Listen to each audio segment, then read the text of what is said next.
Mon nom de chanteur est Idir. C'est un pseudonyme. Ça veut dire il vivra. À une certaine époque, il y avait énormément d'épidémies en Kabylie. On ne savait pas comment les soigner. Et beaucoup de mamans perdaient leurs enfants nés.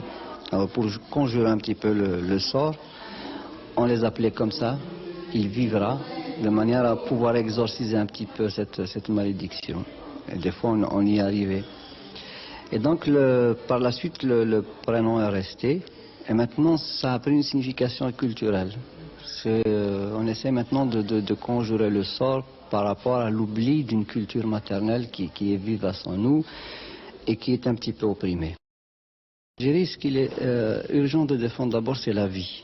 Parce que c'est une question, nous sommes tenus par le plus cynique des impératifs, celui de la survie. Pour l'instant, on survit. Donc il faudrait qu'on sauve déjà cela. Parce que sans vie, il n'y a ni identité, ni rien du tout. Par la suite, les autres problèmes, de toute façon, à partir du moment où on essaye de sauver la vie, on est contre toute idée de violence et de mort, c'est qu'on accepte les autres. Et je pense que les autres problèmes vont découler de source. Mais ce qui est impératif de faire, c'est d'arrêter le massacre. Je suis du parti où on ne tue pas. Pas ni même de penser à faire du mal. J'ai défendu des islamistes au moment où on les avait parqués dans des réserves dans le sud. Parce que les gens qui sont comme moi, et derrière leur poitrine, il y a le même cœur qui bat. Bon, maintenant l'idéologie est différente parce que moi je ne partage pas le point de vue, j'ose le dire. Mais ce ne sont pas mes ennemis. Je considère que les Algériens sont tous miens et je suis à eux. C'est un paradoxe d'ailleurs qui est douloureux parce que viendra faire du mal à mes mômes, dire voilà, moi j'ai une Kalachnikov, je viens tuer tes enfants, je ne sais pas comment je réagirai.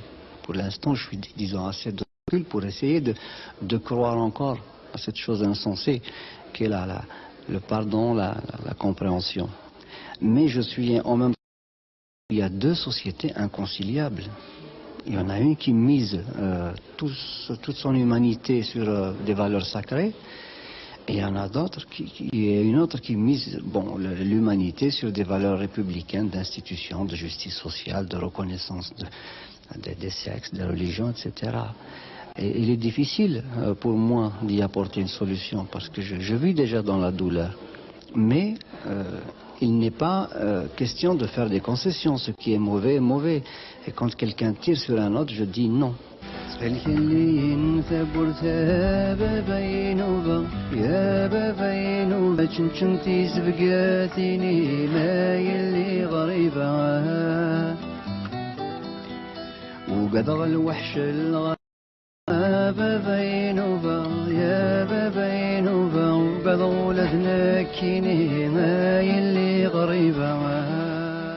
Le malheur de la Méditerranée en général, c'est que même en ayant une âme, on n'a jamais essayé de lui donner une personnalité.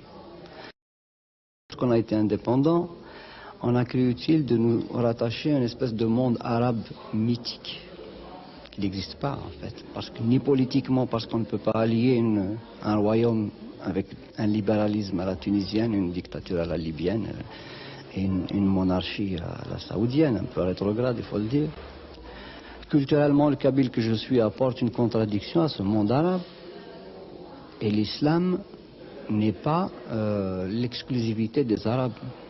Il y a des Chinois qui sont musulmans, il y a des Russes qui sont musulmans, il y a même des Français musulmans.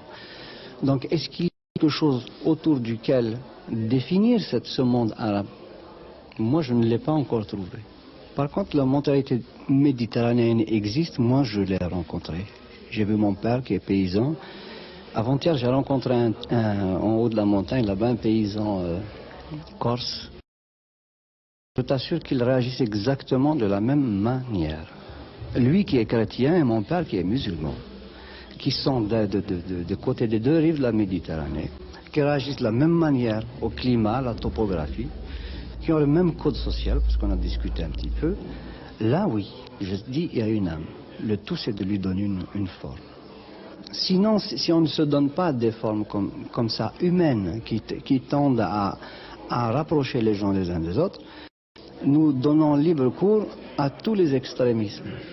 Je te dis ça avec d'autant plus sérénité que je ne suis ni juif ni arabe. Donc je suis méditerranéen, je suis algérien. Je me sens kabyle dans l'âme. Donc je n'ai pas d'a priori à avoir. C'est une question de justice sociale. Je suis avant tout un chanteur qui a eu du succès avec ses chansons, avant d'avoir un message. جمعة تسرقو تفسو ثقور ذي ترى نحجبن لا لا لا لا لا لا لا لا لا لا لا لا لا لا لا لا